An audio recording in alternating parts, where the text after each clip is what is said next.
right. This one? You can sit there. We had 3. One's not here yet.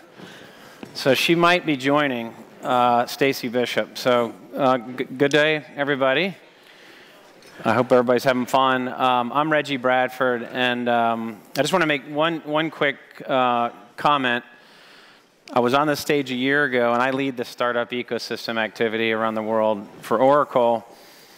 And I talked about we're going to get into this space, and we're going to be announcing, launching. Proud to say a year later, we now have 8 accelerators around the world. Sort of follow on the rise of the rest. And then we planted a flag today. We announced that we're launching another accelerator in Austin, Texas. And then on top of that, we have a new program, which is sort of how do you, the accelerators for the earlier stage startups that want to partner with us, and then how do you go after later stage, work more closely with private equity and venture capital firms. We announced Oracle Scale-Up Ecosystem today. So we're very ambitious and eager to work with startups of all sizes, and that's a global program, in or around the world. So, hopefully we'll have further chance to talk to you about that. Now, in the same sort of thread, we're going to talk about the venture capital industry, and I have potentially 1, if not 2, of my former investors of my last startup, Vitru, that was acquired by Oracle. So, pleased to introduce, one of my, greatest friends in business, Neil Sequeira. Thanks, Reggie. And Neil, love to maybe start with your background and. Yeah, I'll keep it brief. Was born and raised in the Bay Area, immigrant parents, traditional path, and then worked at AOL for Steve Case, and was lucky enough to join General Catalyst Partners when it was quite a small firm, few $100 million under management, and spent 11 years there as a general partner. Opened up the Palo Alto office, and after 11 amazing years, started Defy with my partner Trey. She was at Kleiner Perkins for 11 years, and we closed a $150 million venture fund last year. Super. Well, congratulations. Thanks. And as I mentioned, next to Neil is our colleague Stacey Bishop. She's just not here yet. But she was also an investor in the last startup and has is a partner. Let's see if she comes in. I hope she's okay. Anyway, let's keep moving. You mentioned the launch with Defy. And, just to kind of set the stage, there's never been a better time to be an entrepreneur. From my perspective, you've got, even more resources from accelerators to incubators to angel labs, corporate programs, like we just talked about, in a host of funding sources. SoftBank's come in with their Mega Vision Fund, and of course, with the cloud, that's accelerating businesses' time to market and reducing costs and all that kind of stuff. You launched your new fund, and it's a very, crowded and competitive landscape. And, I guess the first question is, why another venture firm, and where do you see white space? Sure. So opening another venture firm was a vision that we built over time, because we saw larger firms that had traditionally provided a lot of value and hand-holding to entrepreneurs, focusing a little bit more on getting bigger and investing larger chunks of capital. As Reggie said, there's amazing startup ecosystems like the one Oracle is a part of at Startup Grind, and angel ecosystems. Well, in between, there's the need to raise significant amounts of capital, but before the proof points that sometimes are needed to raise larger sums. And that is what traditional venture capital had been for many, many years before funds became mega funds. And this kind of hole in the middle of Series A rounds where you're raising $5 to $10 million to really execute on a business plan and achieve milestones is one where you truly need somebody with you at the table, like we were together for many, many years. And we felt like there was a hole in the market. So it was a reasonably easy thing to explain to limited partners, the people who give us capital, where we could be active investors, get our hands dirty, help you with your first customer relationships, and help you build your business as a true partner versus just being access to capital. Yeah, and we'll come back to that in a second on the characteristics of what you look for. But there's been incredible change across the global startup ecosystem, especially in the last 5 to 10 years. What is the biggest change or most impact or disruptive change you've seen in the investing space, and sort of why? Yep. So I think from what we've seen is the large influx of capital at the upper end of the market. Yep. The one that is getting the most attention today is the SoftBank Vision Fund. But if you really look across the board, the firms you traditionally thought of as early stage venture capital often have growth funds and have later stage vehicles that can invest large sums of capital at higher prices. So if you are a fortunate entrepreneur out there who has started to achieve milestones, grow rapidly, and are seeking that growth funding, that capital is becoming more and more commoditized, and that you can raise at very high prices from an incredible set of investors that we respect a great deal. That is a huge change in the industry. Traditionally, you raised an A round, a B round, a C round, maybe you went public, maybe a company, in your case, acquires your business. That was kind of a more traditional path for venture-backed companies. Today, there are opportunities at the much higher valuation stage where you can raise capital, have secondary offerings, stay private longer. There's good and bad to that. We can cover that maybe later. But for the big change in the last 5 years has been this influx of later stage venture capital that can be a real benefit to entrepreneurs, and in our belief, sometimes a negative. Great. Super. So shifting a little bit to the funding landscape, a lot of entrepreneurs out here, you know, I was a 3-time entrepreneur, and constantly, half of my time was pitching, right, to raise capital, always raising capital. And knowing when to raise capital, how much, what firm to partner with is best for your company. You know, what is the best piece of advice you can give startups approaching funding? Are there any guiding principles that do not change and should always be honored? You know, for example, the people factor, I know we'll talk about that. Choosing the right partner is crucial. You know, you want to trust and believe in, and, you know, to get in a foxhole with, and we have shared values, beliefs, and integrity and all that. And so, Neil, maybe we can start at the pitch piece and any advice and when to approach and for how much, and then let's talk about the people part. So the pitch piece is, you know, as you approach investors, you have to realize that each investor is very different. Their history, the companies they've invested in, what historically have they invested in, how much they've invested, how they've helped other entrepreneurs. Don't think of venture capital or as firms in one solid clump. They all have very different strategies. And so even if you get a no from someone, there could be reasons that are totally out of your control as an entrepreneur why you get that no. There's very clear reasons that have nothing to do with your business or your business plan. Think really hard about the other complexities that they have to deal with on a daily basis.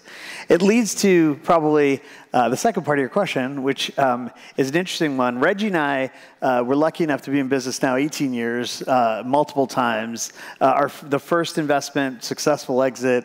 Our families got to know each other. We spent time together, you know, through good times and bad. And if you can raise capital from somebody you have that type of relationship with, do it. That is the lowest hanging fruit in terms of the opportunity set. But there's lots of ways, if you don't have those types of relationships, to actually go raise capital and find out who could be the right partner, which I think is the crux of your question. And one thing people don't seem to do a lot of, but is something that you should always do, is interview, ask, reference your VC partner. Call their CEOs, call every single one. And the ones who will give you the best advice are the ones who were their CEOs when the companies went out of business, or the companies struggled, or the companies had to pivot. It is, you know, venture folks who are giving you capital want to be your partners long term. You would never hire someone into your company that you didn't do a reference on. You would never get married to someone, well, maybe you would, that you didn't spend a lot of time together and make sure, hello. Stacey Bishop. There we go. How you doing? Are you okay? I'm totally fine. It was the parking situation. Oh my gosh. It was a disaster. You're driving here. around, every garage was full, so I'm here.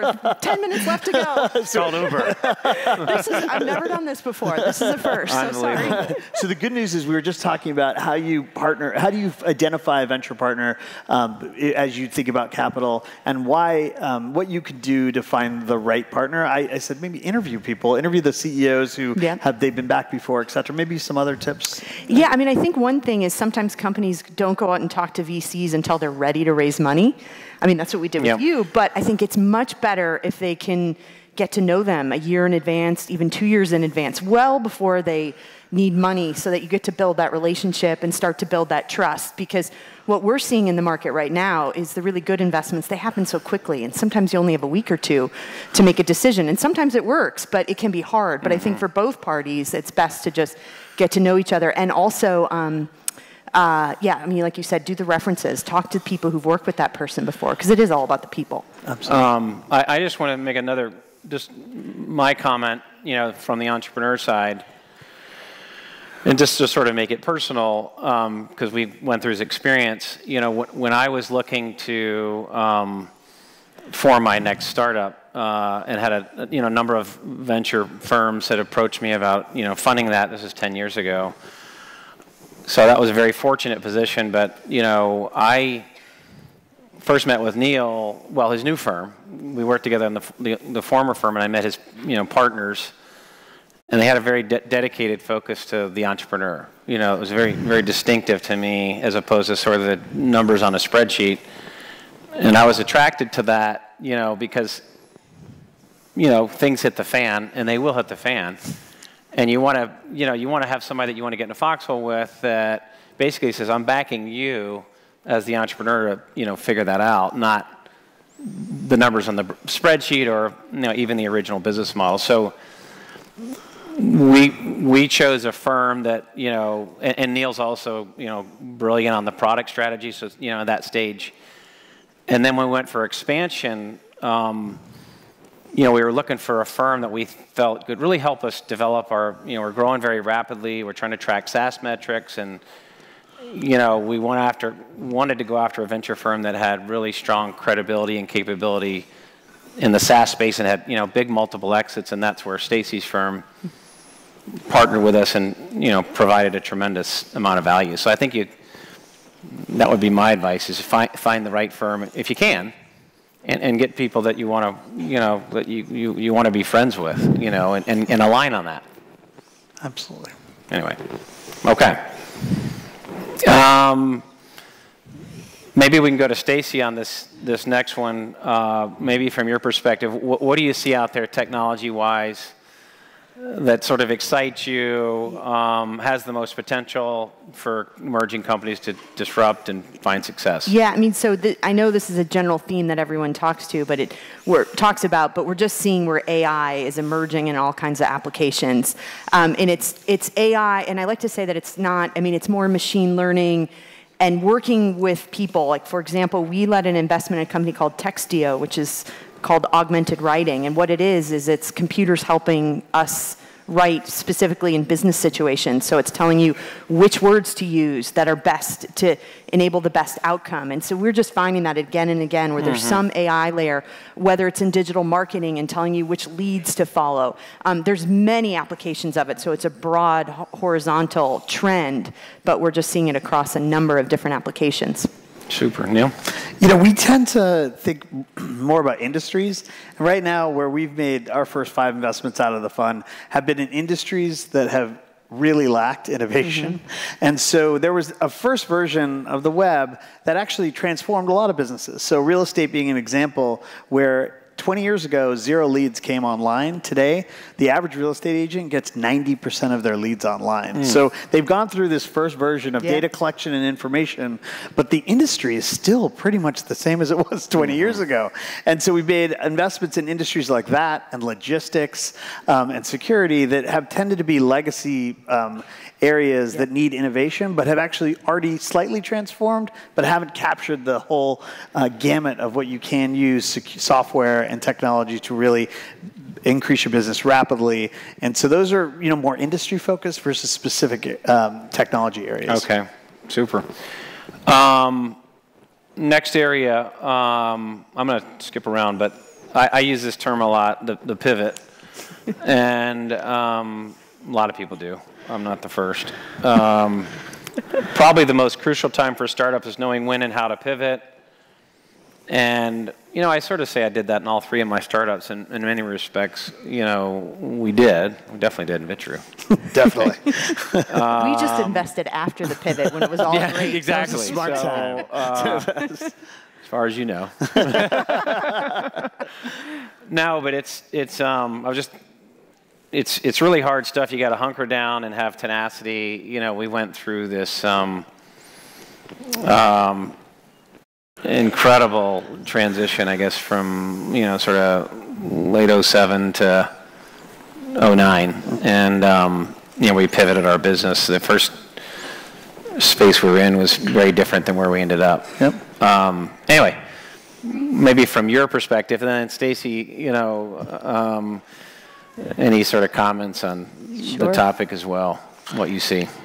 So I could start. I mean, Reggie called when I was on vacation sometime in '08 and said, look, this new business we've discovered in and around social media is growing really fast, but I have 45 employees and the burn rate's really high, and I'm not exactly sure what to do because it's the fall of '08.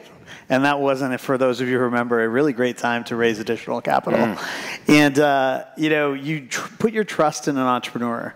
And, instead of giving you all the great advice I gave Reggie, I'll just tell you what he did. He, appropriately focused the business around product and customers. He was on the top floor of a beautiful building in Atlanta that had tons of square footage, and he wanted this team to hum. So he took instead of 40, he brought it down to 21 people. He put them all in one corner of the building so they weren't spread out, and they were all talking constantly and working together to build this product and execute on the vision together as a team that worked like a hard-charging 20-person startup instead of something that was kind of spread out and disparate. And he went on and focused the business, got it the burn down, went directly and sold himself to customers, and got the business humming by bringing in real revenue, by getting the company not to break even, but to the point that they could prove out a SaaS model that worked. And at that point, we turned it over to the really smart SaaS investor. Yeah. Well, what I would say, I think you bring up a great point. If your business is struggling, that's where you have to be so focused on the cash burn. Because if your burn doesn't go up and you have the cash runway, you can buy yourself time to make changes in the business, whether it's a complete pivot or just a directional change of who your target customer is. You want to one of the mistakes we see startups make is they just spend the money too quickly. They hire sales reps too quickly.